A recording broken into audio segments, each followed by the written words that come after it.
Oi pessoal, graça e paz. A gente está começando hoje a nossa escola bíblica através da internet. E para começar, a gente vai tratar daqueles assuntos que são estudados na classe de integração. A classe de integração, para quem não sabe, ela é aquela classe que é feita pelo pessoal que está se convertendo agora, o pessoal que quer se batizar, aqueles irmãos que estão vindo de outras igrejas, outras congregações, e nela a gente trata dos assuntos mais básicos da fé cristã. São aqueles assuntos que dão realmente uma sustentação para a nossa fé. A gente fala sobre batismo, a caminhada com Deus, novo nascimento, a palavra de Deus e tantos outros assuntos. Para a gente conhecer a Deus, a gente precisa crer. A gente só conhece a Deus porque a gente crê.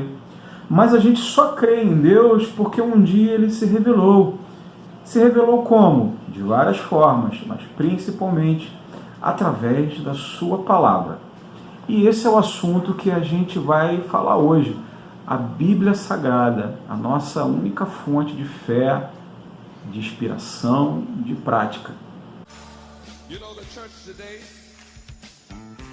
Talvez em algum momento da sua vida alguém te questionou: você realmente acredita nesse livro? Você realmente acredita que esse livro é a palavra de Deus? É um livro feito por homens, um livro tão antigo? Olha, realmente a Bíblia foi escrita por homens, mas foi escrita por homens inspirados por Deus. Deus, que tem o controle de toda a história, Ele foi conduzindo todas as coisas para que tudo acontecesse de acordo com a sua vontade. A própria Bíblia diz em 2 Pedro 1, capítulo 20 e 21, o seguinte: sabendo primeiramente isto, que nenhuma profecia da Escritura provém de particular elucidação, porque nunca, jamais, qualquer profecia foi dada por vontade humana. Entretanto, homens santos falaram da parte de Deus, movidos pelo Espírito Santo. Bom, vamos tentar entender um pouco como é a dinâmica da Bíblia e como ela funciona? Bem, a Bíblia ela é feita da seguinte forma. A Bíblia tem 66 livros. Desses 66, 39 são o Antigo Testamento e 27 são o Novo Testamento. A Bíblia Católica é um pouquinho diferente porque eles têm 7 livros a mais. Esses livros que vieram depois do nosso cânon, nós chamamos de deuterocanônicos ou de livros apócrifos. Eles não têm inspiração. A nossa Bíblia é assim: no Antigo Testamento, nós temos os livros da lei, ou são os livros que a gente chama também de Pentateuco: Gênesis, Êxodo, Levítico, Números, Deuteronômio. A gente tem os livros históricos: Josué, Juízes, Rute, 1 Samuel, 2 Samuel, 1 Reis, 2 Reis, 1 Crônicas, 2 Crônicas, Esdras, Neemias, Esther. Tem os livros poéticos: Jó, Salmos, Provérbios, Eclesiastes, Cantares. Temos os profetas maiores: Isaías, Jeremias, Lamentações, Ezequiel, Daniel. E temos os profetas menores: Oséias, Joel, Amós, Obadias, Jonas, Miqueias, Naum, Abacuque, Sofonias, Ageu, Zacarias e Balaquias. Só esclarecendo uma coisa: profetas maiores e menores não tem nada a ver com a importância deles, mas tem a ver com a extensão do livro, né? o tamanho do conteúdo e até mesmo do período em que eles estão acontecendo, na verdade. Não tem nada a ver com ser mais importante ou menos importante. No Novo Testamento, a gente já tem 27 livros. A gente tem Mateus, Marcos, Lucas e João, que são os evangelhos. Atos, que é um livro histórico.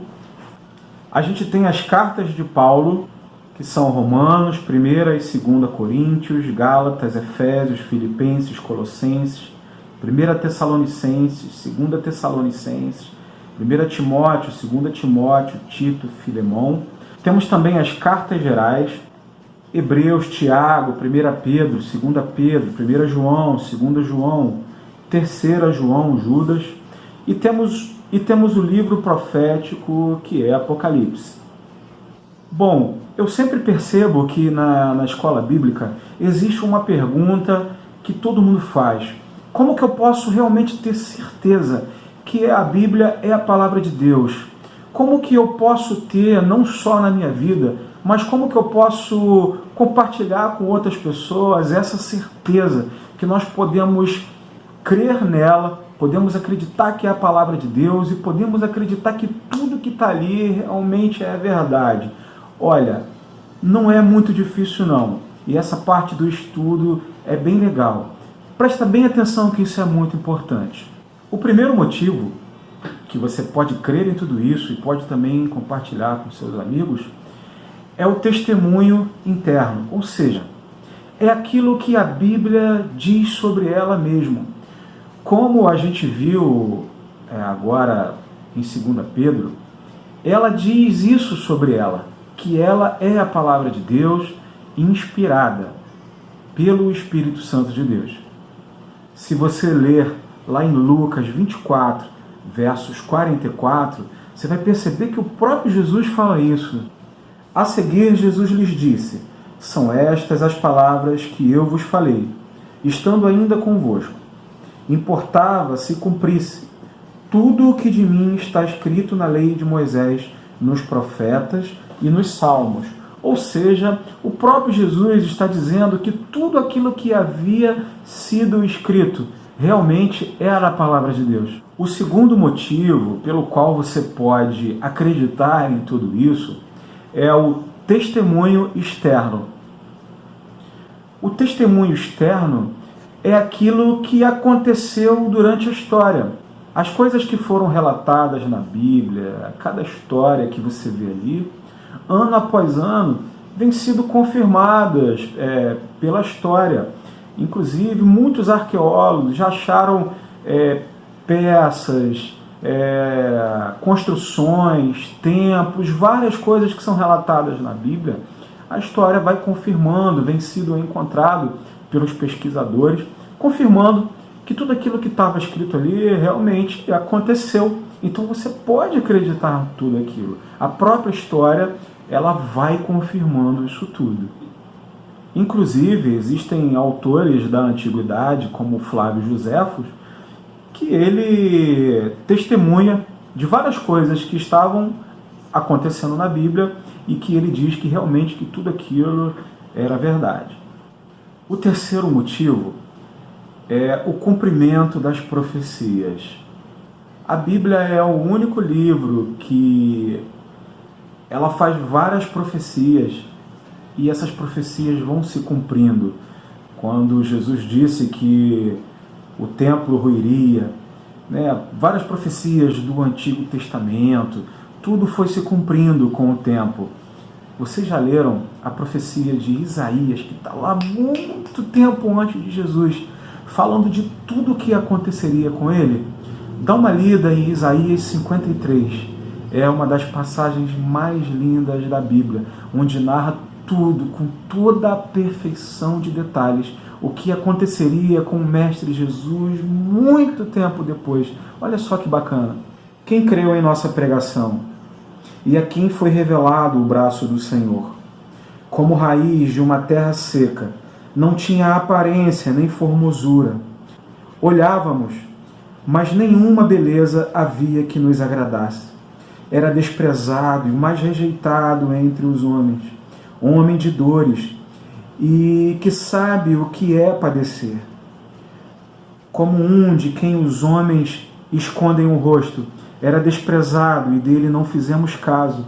Certamente ele tomou sobre si as nossas enfermidades e as nossas dores levou sobre si. E nós o reputávamos como aflito, ferido de Deus e oprimido. Mas ele foi traspassado pelas nossas transgressões e moído pelas nossas iniquidades. O castigo que nos traz a paz estava sobre ele, e pelas suas pisaduras fomos sarados. Todos nós andávamos desgarrados como ovelhas. Cada um se desviava pelo caminho, mas o Senhor fez cair sobre ele a iniquidade de todos nós. Ele foi oprimido e humilhado, mas não abriu a boca. Como cordeiro foi levado ao matadouro, e como ovelha muda perante os seus tosqueadores, ele não abriu a boca. Pôs juízo o opressor, foi arrebatado, e de sua linhagem, quem ele cogitou? Portanto, foi cortado da terra dos viventes, por causa da transgressão do meu povo, foi ele ferido. Designaram-lhe a sepultura com os perversos, mas com o rico esteve na sua morte, posto que nunca fez injustiça, nem dolo algum se achou em sua boca. Todavia, ao Senhor agradou moê-lo, fazendo-o enfermar, quando der a ele a sua alma como oferta pelo pecado, verá a sua posteridade e prolongará os seus dias, e a vontade do Senhor prosperará nas suas mãos. Ele verá o fruto do penoso trabalho, de sua alma ficará satisfeito. O meu servo, o justo, com o seu conhecimento justificará muitos, porque as iniquidades deles levará sobre si. Por isso eu lhe darei muitos como a sua parte, e com os poderosos repartirá ele o despojo. Portanto, derramou a sua alma na morte. Foi contado com os transgressores, contudo, levou sobre si o pecado de muitos e pelos transgressores intercedeu. O profeta Isaías, ele está aí mais ou menos 700 anos antes de Jesus, já descrevendo absolutamente tudo o que aconteceria com o mestre. Como não acreditar nisso? Como achar que isso tudo pode ser coincidência? Irmãos, não tem como, impossível. O quarto motivo que podemos acreditar na palavra de Deus é a unidade em meio à diversidade. A Bíblia apresenta uma unidade fantástica em tudo o que aconteceu em tempos totalmente diferentes. Num período de aproximadamente 1500 anos, começando aí por Moisés, em 1445 a.C., e sendo concluída pelo apóstolo João em 96 depois de Cristo, nós tivemos aí 60 gerações mais ou menos. Mais de 40 autores de todas as classes sociais. Nós tivemos Moisés, que foi um líder político, Salomão, que foi um rei, Lucas foi um médico, Amós foi um pastor, Pedro foi um pescador.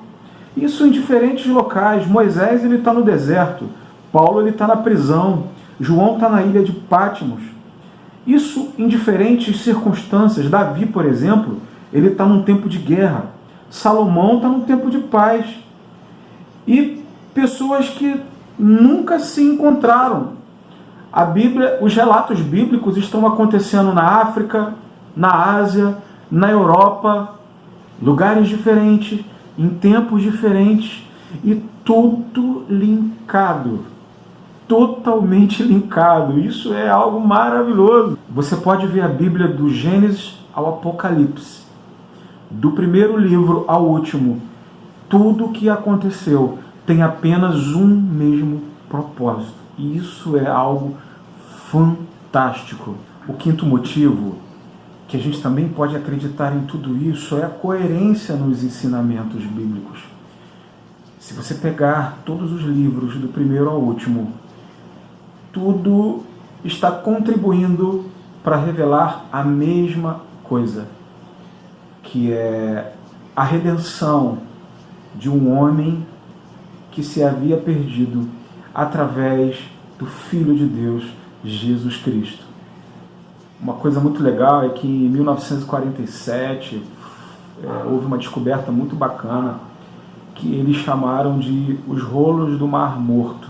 São escritos antigos, datados de 125 a.C., contendo grandes porções do Antigo Testamento, inclusive uma cópia completa do livro de Isaías, que é exatamente igual à nossa, do jeitinho que está na nossa Bíblia. Mais um motivo para você acreditar na palavra de Deus é a sobrevivência dela através do tempo. A Bíblia foi escrita em material perecível. Ela teve o seu conteúdo mais preservado do que qualquer outro livro da antiguidade. Os judeus a preservaram como nenhum outro manuscrito. Eles possuem classes especiais de homens. Você já deve ter ouvido falar dos escribas. Eles eram responsáveis por escrever, preservar e transmitir todas aquelas verdades, tudo aquilo que estava acontecendo naquele tempo. Mais um motivo para você: a sobrevivência da Bíblia através da perseguição. Muitos, através da história, têm tentado exterminar a Bíblia. No entanto, ela é cada vez mais difundida em quase todos os países. O filósofo Voltaire, que morreu em 1780, predisse que 100 anos após a sua época, o cristianismo desapareceria e passaria a ser uma mera lembrança da história. Voltaire morreu e passou para a história, mas a fé cristã continua viva, a cada vez mais difundida. Glória a Deus, aleluia. Existem 25 países, mais ou menos, isso pode ter mudado um pouco, que não permitem o cristianismo. Parte desses países ou são comunistas ou são muçulmanos. A gente tem aí Coreia do Norte, China, Vietnã, Nigéria. Não pode ter cristianismo, não pode ter Bíblia. E essa perseguição já houve em vários países durante muitos anos, muitas Bíblias queimadas, e até hoje o cristianismo cresce, cresce, cresce, e a Bíblia é ainda hoje um dos livros mais lidos, eu acho que o mais lido do mundo. Vou te dar ainda um último motivo: a sobrevivência da Bíblia em meio às críticas. Se a Bíblia não fosse a palavra de Deus, há tempo os homens a haveriam destruído. Se a Bíblia não fosse a palavra de Deus, há muito tempo os homens já teriam acabado com ela, porque já houveram vários questionamentos. Inclusive, certa vez alguém disse que as coisas que Moisés escreveu não poderiam ser verdade, porque naquela época não tinha escrita. E pouco tempo depois, os estudiosos acabaram descobrindo que a primeira escrita, ela data antes de Abraão. Então, pessoal, a gente realmente pode crer que a Bíblia, ela não só contém, mas ela realmente é a palavra de Deus, pronta para ensinar, exortar, corrigir. Ela nos faz crescer. A palavra de Deus, ela tem um papel fundamental na vida do cristão. Que a cada dia você possa ler mais a palavra de Deus, crer em suas promessas, e que isso traga uma mudança muito grande para a sua vida. E eu creio em tudo isso que eu falei aqui para vocês. Amém? Se vocês tiverem qualquer pergunta, quiser colocar qualquer coisa, pode colocar nos comentários aí embaixo e diz também o que vocês acharam, tá ok? Até a próxima aula. Obrigado por participar. Grande abraço. Tchau, tchau.